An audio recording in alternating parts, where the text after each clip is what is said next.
जहां साक्षात गिरधर गोपाल पाणी ग्रहण करने को पधारे, वहां तो स्वप्न भी सत्य हो जाता है। माता ने पूछा, मीरा, ये मैं क्या देख रही हूं? आज दिन में बारात आएगी, रात में विवाह के सब विधि विधान होंगे और तू पहले से ही दुल्हन का श्रृंगार किए बैठी है। ये सब कहां से आया? ऐसे दिव्य आभूषण तो यहां कोई बना भी नहीं सकता। ये तो इस लोक के मालूम नहीं पड़ते। सौभाग्य से कुंवर रणविजय जी ने मीरा चरित लिखा है, जो एक प्रमाणिक ग्रंथ है।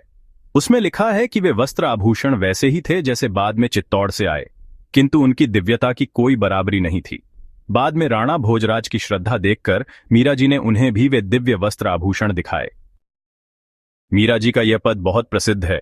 माई महाने सूपने में बरी रे गोपाल, राती भींती चुनरी ओढ़ी, मेहंदी हाथ रसाल, कई और कुभांवरी, मां को जग जंजाल। मीरा जी मां को बताती हैं, रात को स्वप्न में साक्षात गिरधर गोपाल ने मुझसे विवाह किया। मेरे हाथों में मेहंदी रचाई गई, चुनरी ओढ़ाई गई और फेरे भी हुए। अब मैं किसी और के साथ कैसे फेरे ले सकती हूं? ये सब कुछ तो मेरे लिए जंजाल है। मां ने कहा, अब किसी प्रमाण की आवश्यकता नहीं, यह सब तो दिखाई दे ही रहा है। अब जो लोक व्यवहार करना है वह तो करना ही होगा, नहीं तो हम सब पर बड़ा संकट आ जाएगा। मीरा ने भी मान लिया कि जन्मभूमि के कुशलक्षेम की खातिर वह स्वयं संकट सह लेगी। अब तुम जैसा चाहो कर लो, मीरा ने शांत भाव से कहा। ईस्वी 1572 में महाराणा सांगा के युवराज भोजराज के साथ मीरा जी का विवाह बहुत धूमधाम से हुआ। लोगों की दृष्टि में तो मीरा जी की चूनर का छोर भोजराज के पटके से बंधा हुआ था, लेकिन मीरा अनुभव कर रही थीं कि यह गिरधर के पीतांबर से बंधा हुआ है। मीरा को बहुत सा दहेज और उपहार दिए गए। मीरा की मां ने कहा, मीरा, तुम्हें जो जो वस्त्र और आभूषण चाहिए तुम ले लो। मीरा ने उत्तर दिया, मां, तुम तो गिरधर गोपाल को ही दे दो, बाकी माल दौलत अपने पास रखो। दे वो गिरधारी लाल जो निहाल कियो चाहो, और धन माल राखिए उठाए के। बेटी अति प्यारी, प्रीति रंग चढ़ियो भारी, रोई मिली मेहतारी, कही लीजिए लदाए के। प्यारी बेटी, मीरा पर प्रेम का यह रंग चढ़ा देख मां ने उसे रोते रोते गले से लगा लिया और कहा, गिरधारी लाल को तुम ले लो और प्रेम से इनकी पूजा सेवा करो। मीरा जी के डोले में ही गिरधर को पधार दिया गया। मीरा डोले में बैठकर उनके नेत्रों से नेत्र मिलाते हुए चलीं। अपने प्राणपति को पाकर वे सुख से फूली नहीं समा रही थीं। प्रियादास जी वर्णन करते हैं, मीरा जी जब ससुराल पहुंची तो सास ने देवी पूजन की तैयारी की। भोजराज ने प्रेम पूर्वक देवी का पूजन किया और फिर मीरा को भी पूजन करना था। परंतु मीरा जी का मस्तक तो पहले ही गिरधर गोपाल के चरणों में बिक चुका था। उनकी अनन्यता ऐसी थी कि वे गिरधर को छोड़कर किसी और की सेवा में अपने किसी भी अंग का लगना सहन नहीं कर सकती थीं।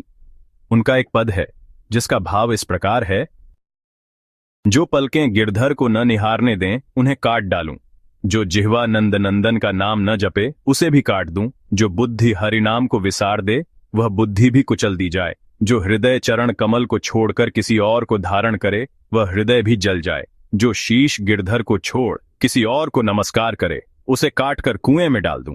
पल काटों सही इन नैन निके, गिरधारी बिना पर अंत निहारे, जीभ काटे न बजे नंद नंदन, बुद्धि काटे हरिनाम बिसारे।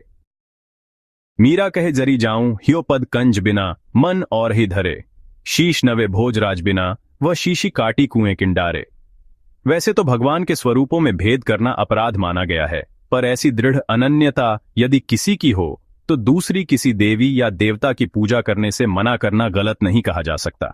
मीरा जी का देवी से कोई विरोध नहीं था, लेकिन उन्होंने नम्रता पूर्वक कह दिया कि मेरा मस्तक तो गिरधारी के हाथों बिक चुका है, जिस हाथ से पूजा करूंगी वह भी उन्होंने पकड़ लिया है, तो बिना मस्तक और हाथ के देवी की पूजा कैसे होगी?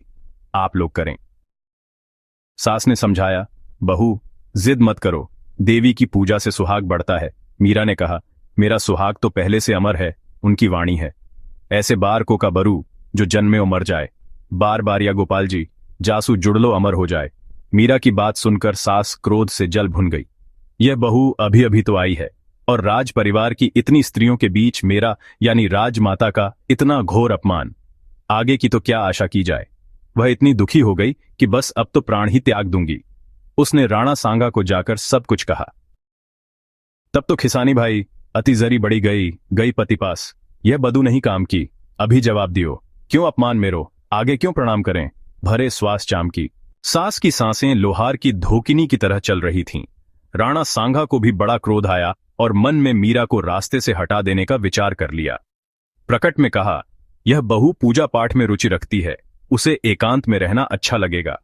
उन्होंने मीरा के लिए एक ऐसा महल साफ सफाई कर तैयार करा दिया जो भूतिया था। उनके खानदान के कुछ ऐसे लोग थे जिनकी सदगति नहीं हुई थी, वे प्रेत योनि में उस महल में वास करते थे।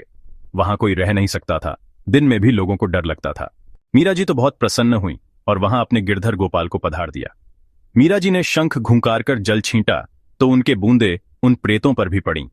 वे सब भूत योनि से मुक्त हो गए, उन्हें दिव्य देह प्राप्त हो गई और सभी मीरा की जय जयकार करते हुए स्वर्ग चले गए। मीरा जी भी बड़ी प्रसन्न हो गईं, अब उन्हें एकांत मिल गया।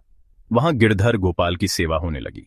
एक बात हम स्पष्ट करना चाहते हैं कि संत महात्मा अपने जीवन के बारे में स्वयं कुछ नहीं बताते। तुलसीदास जी ने रामचरितमानस की रचना की तो स्वयं को रचनाकार भी नहीं बताया।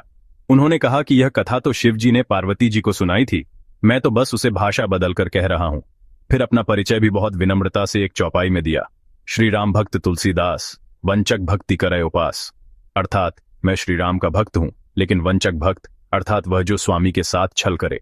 ऐसे जो संत भक्त होते हैं वे क्या वर्तमान लेखकों की भांति अपना जीवन चरित्र, जन्म तिथि, भगवान दर्शन की तिथि, आत्म साक्षात्कार की तिथि बताएंगे अथवा मनवाएंगे?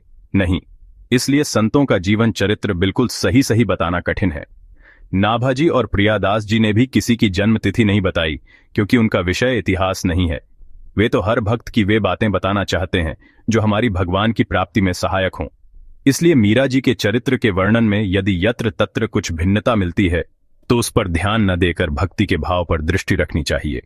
मीरा जी के महल में राणा सांगा द्वारा नियुक्त दासियों ने जब सारी घटना का वर्णन किया तो राणा सांगा की आंखें खुल गईं और उन्होंने मीरा जी की महिमा को समझ लिया। उन्होंने निश्चय किया कि अपने जीते जी मीरा को कोई तकलीफ नहीं होने दूंगा। मीरा जी को वह एकांत महल अत्यंत प्रिय लगा और वे वहां प्रसन्नता से भजन, साधना और सत्संग करने लगीं। जब तक भोजराज जी जीवित रहे तब तक मीरा जी की साधना में कोई विघ्न नहीं आया। मीरा जी के चरित्र में भोजराज का चरित्र प्रायः अज्ञात रह जाता है, पर वे उच्च कोटि के साधक थे। वे मीरा जी से 19 नहीं थे। उनके भक्ति भाव और उदात्त चरित्र को जानना हो तो सौभाग्य कंवर राणावत द्वारा लिखित मीरा चरित अवश्य पढ़ना चाहिए। जैसा कि भोजराज जी ने वचन दिया था, वे मीरा की ढाल भी बने रहे और कभी भी उन्हें पत्नी भाव से नहीं देखा। वे समय समय पर मीरा की भावदशा को देखते तो आश्चर्यचकित हो जाते। गिरधर गोपाल की चर्चा करते करते मीरा की आंखें आधी मुंद जातीं और उनके झरते आंसू ऐसे लगते थे मानो मोतियों की लड़ियां टूटकर झर रही हों। कहीं कोई दिखावा नहीं रहता था और भोजराज समझ नहीं पाते थे कि क्या ऐसा भी संभव है। वे सब कुछ समझना चाहते थे और मीरा जी उनकी जिज्ञासा को शांत करने के लिए योग, भक्ति, उपासना आदि की बातें बताया करती थीं। इस प्रकार दोनों के बीच सत्संग की धारा बहती रहती थी। एक दिन भोजराज ने प्रश्न किया, क्या आपने कभी साक्षात दर्शन किए हैं? उत्तर में मीरा की आंखें भर आईं। किसी प्रकार स्वयं को संभालते हुए रुंधे गले से विवाह की पूर्व रात्रि को स्वप्न में गिरधर गोपाल के साथ हुए परिणय की बात बताई, भंवरी का वर्णन किया और गिरधर द्वारा पहनाए गए हीरे के हार को भी दिखाया जो अब भी उनके गले में पड़ा था। आश्चर्यचकित हो भोजराज ने पूछा, क्या यह वही हार नहीं है जो मैंने भेजा था? मीरा ने मुस्कुराकर कहा, वह तो गिरधर के गले में है। भोजराज ने उत्सुकता से पूछा, क्या मैं यह हार देख सकता हूं? अवश्य, मीरा ने कहा और हार निकालकर भोजराज की हथेली पर धर दिया। भोजराज ने देखा, सिर से लगाया और हार को वापस लौटा दिया। मीरा ने बताया, चित्तौड़ से आया चूड़ा, वस्त्र, गहने मैंने पहने ही नहीं, सब ज्यों का त्यों धरा है। भोजराज के अनुरोध पर मीरा ने चित्तौड़ और द्वारका से आई दोनों पेटियों को मंगवाकर दिखाया। दासियों ने पेटियां खोलकर सारी सामग्री अलग अलग रख दी। आश्चर्य से भोजराज ने देखा, सब कुछ एक सा, लेकिन चित्तौड़ का वैभव ठाकुर जी के चढ़ावे के सामने तुच्छ था। भोजराज ने श्रद्धापूर्वक सबको माथे से लगाया। सब सामग्री यथास्थान रखकर दासियां चली गईं। तब भोजराज ने मीरा के चरणों में सिर रख दिया। नेत्रों के जल से मीरा के चरणों का अभिषेक करते हुए गदगद कंठ से कहा, अब आप मेरी गुरु हैं, मुझ मतिहीन को पथ सुझाकर ठौर ठिकाने पहुंचाने का काम करें। श्री चारभुजा जी की कृपा से भोजराज के सौभाग्य का तो अवश्य ही उदय हो गया है। जो आप जैसी भक्तिमती का सान्निध्य और पथ प्रदर्शन मुझे प्राप्त हुआ, मैं धन्य हो गया। ये सिसोदिया वंश धन्य हो गया। मीरा बहुत लज्जित हो गई। उन्होंने कान पर हाथ रख लिया और कहा, महाराज, ऐसा कहकर मुझे लज्जित न करें। इस चर्चा को छोड़कर भगवत चर्चा करें। झूठी मान बढ़ाई में कुछ सार नहीं है। भोजराज ने कहा, संसार में यदि किसी का किसी से स्वार्थ होता है तो वह कई बार झूठी प्रशंसा भी बहुत अधिक कर देता है, लेकिन हमारा और आपका कोई स्वार्थ से बना हुआ संबंध नहीं है, श्री गिरधर गोपाल के नाते का संबंध है। इसलिए सच्ची बात कहने में मैं कोई संकोच नहीं करूंगा।